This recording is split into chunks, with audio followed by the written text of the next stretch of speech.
بسم الله الرحمن الرحيم. الحمد لله رب العالمين والعاقبة للمتقين والصلاة والسلام على سيد المرسلين سيدنا محمد خاتم النبيين وعلى آله الطيبين وأصحابه الطاهرين علينا وعليهم أجمعين. أما بعد، أعوذ بالله من الشيطان الرجيم. بسم الله الرحمن الرحيم.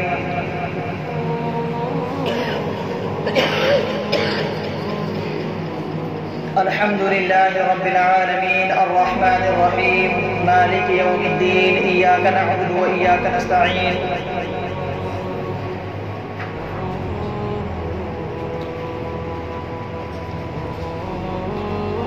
اللہ تبارک و تعالیٰ کا بے انتہا احسان اور کرم ہوا کہ اللہ تعالیٰ نے ہم سب کو ہر جمعہ کی طرح اس جمعہ میں بھی اپنے سامنے جھکنے کی، کھڑے ہونے کی توفیق عطا فرمائی اور دین کی چند بات سننے اور سنانے کی توفیق عطا فرمائی. پہلی بات تو یہ ہے کہ جب مسجد کے اندر داخل ہو تو یہ بھی ہمارا فریضہ بنتا ہے کہ بھائی ہم اپنی صفوں کو مکمل کر لیا کریں. ابھی یہ یہاں سے خالی ہے، کچھ وہاں سے خالی ہے، پہلے ان کو مکمل کریں ورنہ بیچ میں شیطان آ جاتا ہے اور پھر وہ دین کی باتیں سننے نہیں دیتا. دل و دماغ کے اندر وہ باہر کے خیالات ڈالتا رہتا ہے.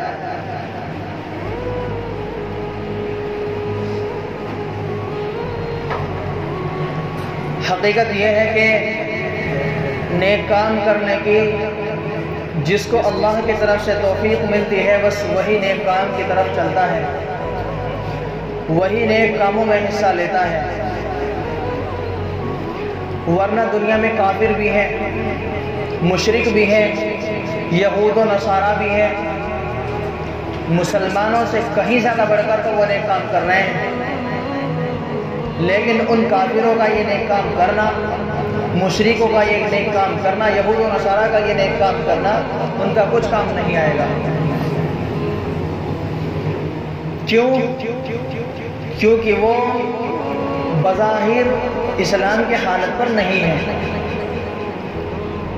اگر ایک کافر یا دیگر مذاہب کے لوگ، ایمان والے تو نہیں، دوسرے مذہب کے لوگ ہی پوری زندگی نیک کاموں میں گزار دیں، وہ جو نیک کام جو کرتے رہتے ہیں وہ نیکیاں ان کی ایک طرف جمع ہوتی رہتی ہیں. اگر وہ کلمہ پڑھ کر کے اسلام میں داخل ہو جاتے ہیں، مسلمان ہو جاتے ہیں، تو تمام کی تمام نیکیاں ان کے نامہ اعمال میں اب لکھ دی جاتی ہیں اور وہ پورا ثواب ان کو دے دیا جاتا ہے، عطا کر دیا جاتا ہے اللہ کی طرف سے. اگر وہ اسلام کی حالت پر نہیں مرے تو وہ ساری زندگی کی نیکیاں وہ سب کچھ ضائع ہو جاتا ہے اور وہ جہنم میں داخل کر دیے جاتے ہیں. اور ایک مومن، ایک مسلمان اگر نیک کام کرنے کا ارادہ بھی کرتا ہے، ابھی کیا نہیں ہے، ارادہ بھی کرتا ہے، تو فوراً اس کو لکھ لیا جاتا ہے. تو میرے بھائی یاد رکھنا، نیک کام کرنے کی توفیق جس کو اللہ کی طرف سے ملتی ہے نا، صرف وہی نیک کام کرتا ہے. حالانکہ مجھے بتانا تو تھا محرم الحرام کے اوپر کچھ باتیں، لیکن وقت نہیں، اس لیے میں اس موضوع کو چھیڑتا بھی نہیں کیونکہ عنوان بہت زیادہ لمبا ہے. دوسری بات یہ ہے کہ میں یہاں میں بہت پہلے بیٹھتا، لیکن بس لوگ اپنا نماز کی نیت ایسے وقت اور ایسے موقع پر باندھتے ہیں کہ دوسرے سامنے والا تو مجبور رہتا ہے بیچارہ، کب آگے جائیں، کبھی اپنا سلام کریں. چند باتیں ورنہ میں پیش کرتا. اللہ تبارک و تعالیٰ نے سورہ جمعہ میں پارہ نمبر 28 میں اللہ نے ارشاد فرمایا، یا ایھا الذین آمنوا اذا نودی للصلاۃ من یوم الجمعہ فاسعوا الی ذکر اللہ. اے ایمان والو، جب تم کو ندا دی جائے نماز کے لیے، جمعہ کی نماز کے لیے، من یوم الجمعہ فاسعوا الی ذکر اللہ، بس اللہ کی طرف کرو، چلو، ذالکم خیر لکم لعلکم تعقلون. بہرحال جب ندا دی جائے تو فوراً مسجد کی طرف چلے آؤ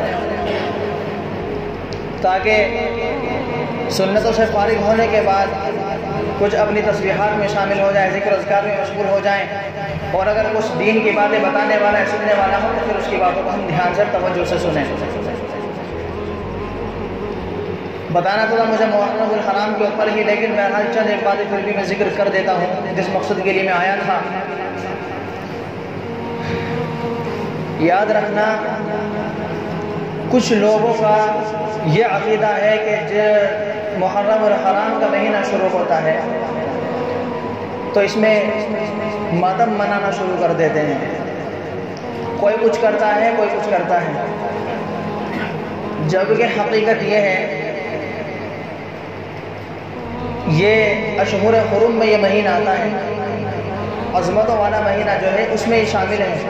ایک رمضان کا مہینہ، دوسرا محرم الحرام، ذی الحجہ اور رجب۔ رمضان کے بعد اگر سب سے زیادہ کوئی اشہر حرم مہینہ ہے وہ محرم الحرام کا مہینہ ہے۔ جو فضیلت رمضان المبارک کو ہے اس کے بعد پھر وہ محرم الحرام کو وہ فضیلت ہے۔ حضرت عمر بن خطاب رضی اللہ تعالی عنہ، جو بہت سے لوگ حضرت حسین کے شہید ہونے پر ماتم مناتے ہیں، اگر دیکھا جائے تو پورا کا پورا مہینہ یہ ماتم کا مہینہ ہے۔ بھائی 10ویں محرم کو کیوں ماتم منا رہے ہو آپ لوگ؟ اگر گھر کے اندر کوئی مر جاتا ہے، باپ مر گیا، بیٹا مر گیا، بیٹی یا بہو مر جائے، تو کیا آپ اس کے اوپر ڈھول تاشے کریں گے؟ بتاؤ مجھے بھائی، کیا آپ کا ضمیر اس بات کو گوارا کرے گا کیا؟ اگر آپ کے گھر میں باپ مرا پڑا ہے تو آپ ڈھول تاشے کریں گے کیا اس کے اوپر؟ حضرت حسین رضی اللہ تعالیٰ عنہ، اللہ کے نبی صلی اللہ علیہ وسلم کے نواسے، وہ تو شہید ہوئے ہیں اور شہید اپنی قبروں میں زندہ ہوتے ہیں۔ اللہ تعالیٰ نے پارہ نمبر 2 میں ارشاد فرمایا کہ شہید اپنی قبروں میں زندہ ہیں، صبح شام ان کو رزق پہنچایا جاتا ہے، وہ دنیا سے پردہ پر مار گئے، بس اتنا ہی تو ہے، اور ان کے اوپر ماتم مناتے ہو، شرم کی بات ہے۔ جب یزید کو عہدہ حضرت امیر معاویہ رضی اللہ تعالیٰ عنہ کے بعد جب ان کو عہدے پر بٹھایا گیا یزید کو، تو حضرت حسین اس بات پر تیار نہیں تھے کہ اس کو عہدے پر بٹھایا جائے۔ پھر یزید نے بیعت کے لیے بڑا زور ڈالا حضرت حسین رضی اللہ تعالیٰ عنہ کے اوپر، لیکن چونکہ بات اسلام کی تھی اور وہ اسلام کے مخالف کام کیا کرتے تھے، اور حضرت حسین رضی اللہ تعالیٰ عنہ اس اسلام کے مطابق کام کیا کرتے تھے اور یزید کے مخالف کام کیا کرتے تھے، تو یزید کو بہت برا لگتا تھا کہ ہماری بات ماننے کو تیار نہیں، بیعت کرنے کو ہم سے تیار نہیں۔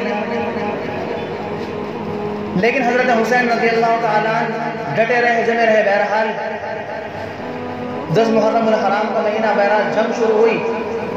یہ بہت شارٹ میں بتانا ہوں، ٹائم نہیں ہے ورنہ بہت لمبا واقعہ ہے۔ تو بہرحال حضرت حسین رضی اللہ تعالیٰ میدان کربلا میں شہید ہو گئے۔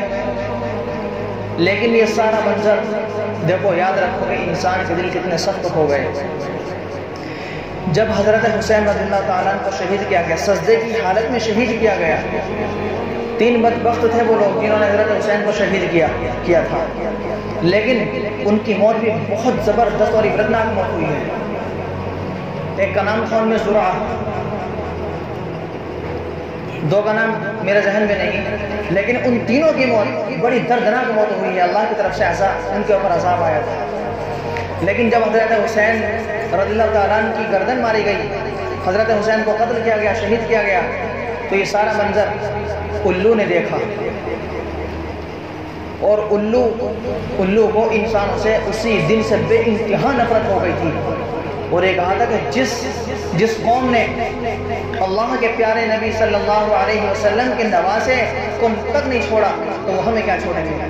تو الو اپنی قوم کو لے کر کے، اپنی پوری جنس کو لے کر کے جنگل میں جا کے رہنا شروع ہو گیا تھا۔